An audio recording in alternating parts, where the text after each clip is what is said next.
이 시간 우리에게 주시는 하나님의 말씀 데살로니가 전서 5장 16절에서 18절 말씀입니다. 신약성경 333쪽입니다. 항상 기뻐하라. 쉬지 말고 기도하라. 봉사에 감사하라. 이것이 그리스도 예수 안에서 너희를 향하신 하나님의 뜻이니라. 아멘. 샬롬, 주님의 평강이 함께하기를 소원합니다. 아멘.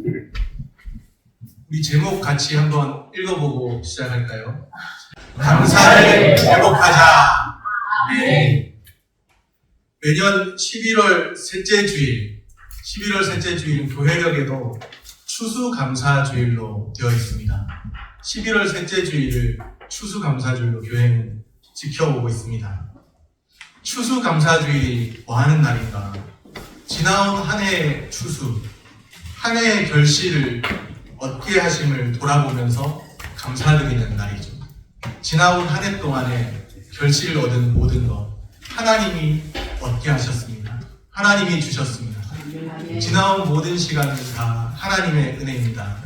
고백하는 그런 시간입니다. 지나온 모든 시간이 주님의 은혜임을 감사하면서 주님께 구별하여 드리는 날입니다. 어쩌면 지나온 시간을 생각해 볼 때 우리 중에 어떤 분은 나는 내 삶을 돌아보면 감사할 일이 별로 없는 것 같다, 그렇게 생각하시는 분 계실지도 모르겠습니다.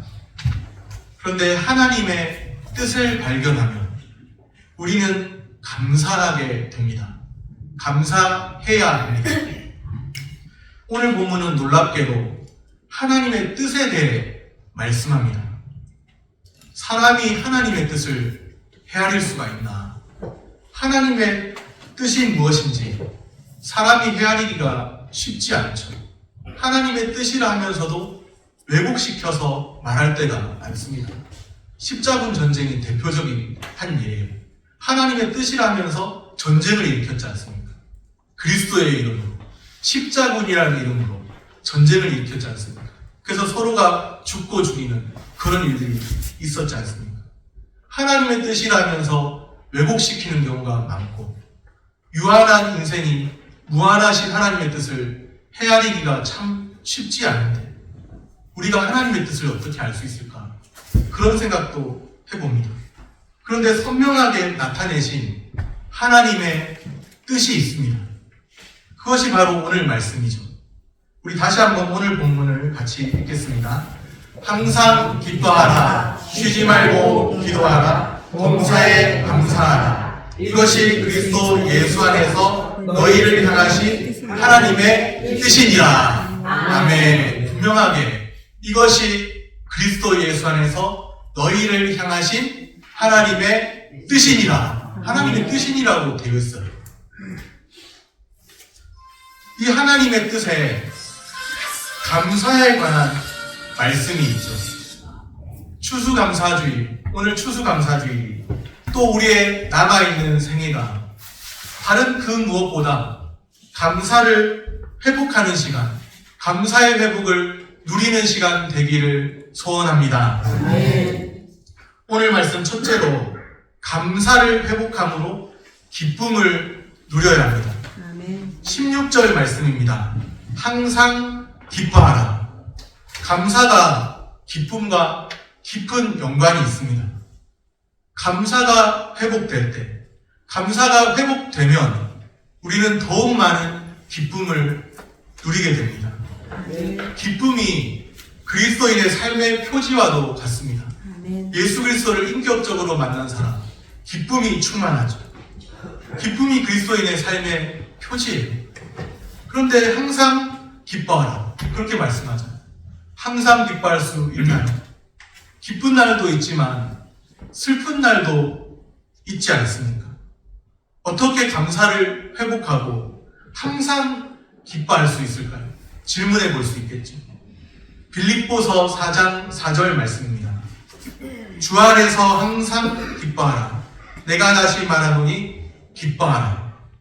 누구 안에서 항상 기뻐하라? 주 안에서 주 안에서 항상 기뻐하라. 바로 이것이죠. 진실로 그렇습니다.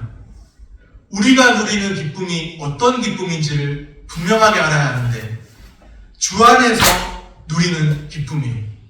우리가 누리는 기쁨은 주 안에서 누리는 기쁨을 의미합니다. 원하는 일이 성취될 때 얻을 수 있는 기쁨 있죠. 그런데 어렵거나 힘든 일을 만날 수도 있습니다. 그런 상황에서도 그리스도인은 기뻐할 수 있는 거예요. 왜냐? 주 안에서 기뻐하기 때문입니다. 우리의 기쁨은 그냥 단순한 세상이 누리는 그런 기쁨이 아니라 주 안에서 누리는 기쁨이기 때문이죠. 기쁨은 신자의 일상에서 자연스럽게 흘러넘쳐야 합니다. 이러한 기쁨은 환경에 지배되지 않습니다. 바울은 항상 기뻐하라. 그렇게 말씀하죠. 환경에 지배되는 기쁨이라면 항상이라는 말씀이 어울리지 않습니다. 주 안에서 누리는 기쁨은 항상 기뻐하는 거죠. 기쁜 일이 있어도 기뻐하고 감사하고 어려운 일을 만나도 내가 주 안에 있다는 그 이유만으로 기뻐하고 감사하는 거죠. 환경을 초월하는 기쁨이죠. 사실 잘 되지 않아요. 어려운 일을 만나고 고난과 같은 일을 당하게 되면 기뻐하는 것이 쉽지 않습니다. 그럼에도 불구하고 하나님이 나의 삶을 다스리고 계시지. 하나님이 나의 삶을 붙들고 계시지. 모든 환경을 초월해서 내가 그리스도 안에 있다는 그 사실, 그 이유만으로 주님을 기뻐하는 거예요. 주 안에 있다는 그 사실, 이것이 우리에게는 참으로 중요한 사실입니다. 주 안에 있음을 의식할 때 주 안에서 항상 기뻐할 수 있습니다. 주 안에 있음을 알고 감사를 회복함으로 기쁨을 모두 누리시기를 바랍니다. 주 안에서 항상 기뻐하는 삶이 있기를 바랍니다. 둘째로 모든 일에 감사함으로 하나님께 아뢰어야 합니다. 오늘 본문 17절입니다. 쉬지 말고 기도하라. 기도는 우리의 감사의 표현이 될 수 있습니다. 기도를 통해서 우리는 하나님께 우리의 마음을 쏟아놓죠. 또한 기도로 감사를 표현할 수 있습니다. 빌립보서 4장 6절 말씀입니다.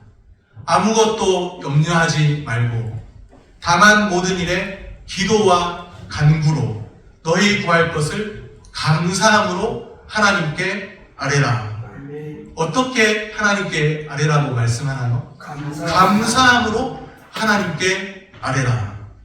다만 모든 일에 기도와 간구로 너희 구할 것을 감사함으로 하나님께 아뢰라. 그 앞에 있는 말씀이 아무것도 염려하지 말고 염려되는 일들이 있을 때 다만 모든 일에 기도 간구로 너희 구할 것을 감사함으로 아뢰라는 것. 염려되는 상황 있으십니까? 염려한다고 해결되지 않습니다. 염려한다고 해결되는 것이 아니라 오히려 더 염려하면 그 염려에 매이게 됩니다. 그런데 다만 모든 일에 기도와 간구로 너희 구할 것을 감사함으로 하나님께 아뢰라. 모든 일에 기도와 간구로 감사함으로 하나님께 아뢰라. 그렇게 말씀합니다. 염려 많은 세상이죠. 염려가 어떤 사람은 염려가 삼켜버려요. 염려에 삼킴을 당해요. 그런데 염려가 아닌 감사함으로 하나님께 아뢰라고 말씀합니다. 염려되는 일들이 있을 때 주님 앞에 가져와서 감사함으로 하나님께 아뢰시기를 바랍니다. 그리하면 그 다음 말씀이 그리하면 모든 지각에 뛰어난 하나님의 평강이 그리스도 예수 안에서 너희 마음과 생각을 지키시리라. 감사함으로 하나님께 아뢰면 우리 마음을 모든 지각에 뛰어난 하나님의 평강으로 우리의 마음과 생각을 지켜주십니다. 우리는 이 말씀을 붙들어야 돼요. 감사함으로 하나님께 아뢰는 기도가 우리를 진정 살게 합니다. 염려를 많이 고민한다고 염려가 해결되는 것이 아니고 감사함으로 하나님께 아뢰는 이 기도가 진정 우리를 살게 합니다. 염려에 매이지 말고 염려에 삼킴당하지 말고 감사함으로 하나님께 아뢰고 항상 쉬지 말고 기도하는 우리들 되기를 소원합니다. 쉬지 말고 기도하라. 그렇게 말씀합니다. 이제부터 하루 24시간 쉬지 말고라고 했으니까 하루 24시간 계속 입을 열어서 기도해야 하겠네요. 그런 말씀 아니죠. 그렇게 할 수 있는 사람 아무도 없습니다. 어제 어느 간증을 들으니까 누구의 간증을 들었는데 3시간 이상 기도한다. 뭐 그런 말을 들었어요. 3시간 기도한다고 해서 하루 24시간 기도하는 건 아니잖아요. 하루 24시간 기도할 수 있는 사람 아무도 없어요. 제가 볼 때. 아무도 없습니다. 혹시나 있다면 저에게 좀 기도해 보십시오. 하루 24시간 기도할 사람 아무도 없어요. 쉬지 말고 기도하라는 이 말씀은 하루 24시간 입술을 열어서 기도하라 이런 뜻이 아니에요. 로마서 12장 12절에 기도에 항상 힘쓰며 이 구절이 쉬지 말고 기도하라는 말씀에 가장 가까운 뜻입니다. 기도에 항상 힘쓰며 기쁜 일을 만날 때든지 또 어려운 일들을 만날 때든지 기도에 힘쓰라는 겁니다. 항상 힘씁니다. 쉬지 말고 기도하라. 기도에 항상 힘씁니다. 다른 일을 다 제쳐놓고 많은 시간을 투자해서 기도만 하면 된다. 그런 뜻이 아니에요. 하나님을 부단히 의지하는 자세를 말합니다. 기쁠 때에도 힘들 때도 어려울 때도 하나님을 의지하는 항상 기도하는 마음가짐으로 생활하라는 의미입니다. 도무지 낙심만이 밀려오는 상황이 있을 수도 있잖아요. 그런 때에도 기도를 멈추지 말라는 말씀이죠. 견디기 어렵고 이해할 수 없는 상황이 찾아올 때가 있습니다. 그럴 때도 마음을 열고 우리 주 하나님께 신실하신 하나님께 끊임없이 기도할 것을 강조하는 말씀이죠. 어떤 극한 상황 가운데서도 성도는 쉬지 않고 포기하지 않고 하나님께 기도합니다. 하나님의 뜻이 이루어지기를 바라는 하나님 중심의 기도입니다. 우리 삶에 하나님의 뜻이 이루어지도록 기도하시기를 바랍니다. 모든 일에 감사함으로 하나님께 아뢰시기를 바랍니다. 감사함으로 하나님께 아뢰라. 이 말씀을 붙드시기를 바랍니다. 셋째로 모든 상황에서 감사하며 생활해야 합니다. 오늘 본문 18절에 보면 범사에 감사하라. 범사가 어떤 뜻일까요? 문자적으로 보면 모든 일을 말하는 것이죠. 모든 상황, 환경에서 감사하라. 그런 뜻입니다. 로마서 8장 28절 말씀입니다. 우리가 알거니와 하나님을 사랑하는 자, 곧 그의 뜻대로 부르심을 입은 자들에게는 모든 것이 합력하여 선을 이루느니라. 아멘. 모든 것이 합력하여 선을 이루느니라. 어떤 사본에 보면 하나님이 모든 것을 합하여 선을 이루시느니라. 하나님이 모든 것을 합하여 선을 이루십니다. 우리에게 주어진 이 현재의 상황이 끝이 아니고 이 상황을 통해서 이것을 통해서조차 하나님은 모든 것을 합력하여 선을 궁극적인 선을 이루어 내십니다.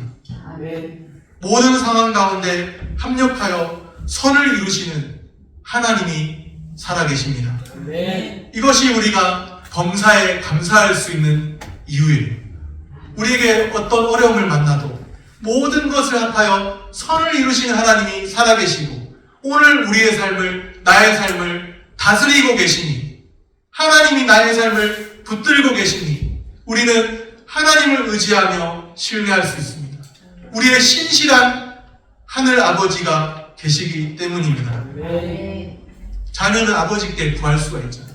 하늘 아버지께 구할 수 있고 하늘 아버지 신뢰하며 나갈 수 있고 우리의 신실하신 하나님, 신실한 아버지가 우리의 삶을 다스리고 계십니다. 하나님의 선하심을 깊이 신뢰할 때 범사에 감사할 수 있습니다. 하나님을 깊이 신뢰하지 못하면 어려움을 만날 때 원망, 불평을 늘어놓습니다. 하나님이 보이지 않는 사람, 하나님을 신뢰하지 못하는 사람, 환경을 만나서 낙심하고 원망하고 불평합니다. 선하신 하나님을 깊이 신뢰하지 못하기 때문입니다. 하나님의 선하심을 당장 그 순간에 만난 그 환경으로 인해서 그 환경이 어둡고 참담하고 암담하기 때문에 선하신 하나님을 더 바라보고 붙들어야 하는데 그러지 못할 때가 있는 거예요. 그러나 우리가 믿고 의지하고 바라볼 선하신 하나님이 살아계시고 지금도 여전히 다스리고 계십니다. 입술로만 감사가 아니라 영혼 깊은 곳으로부터 우러나오는 감사는 어떻게 할 수 있을까요? 선하신 하나님을 인정할 때, 하나님의 선하심을 인정할 때 우리는 자연스럽게 하나님 앞에 하나님의 선하심을 경험하며 감사하며 하나님을 찬양하게 됩니다. 나를 구원하신 하나님, 나를 이런 환경에 두신 하나님이 선하신 분이심을 진정으로 알 때 감사하게 됩니다. 모든 상황과 환경에서 선하신 하나님 바라보면서 감사하시기를 바랍니다. 말씀을 정리합니다. 감사를 회복함으로 기쁨을 누려야 합니다. 모든 일에 감사함으로 하나님께 아뢰어야 합니다. 쉬지 말고 기도합니다. 하나님께 감사함으로 아뢰어야 합니다. 모든 상황에서 감사하며 생활해야 합니다. 범사에 감사. 감사는 하나님의 뜻입니다. 범사에 감사하라 우리에게 말씀하십니다. 감사를 회복하며 사시기를 축복합니다. 기도하겠습니다.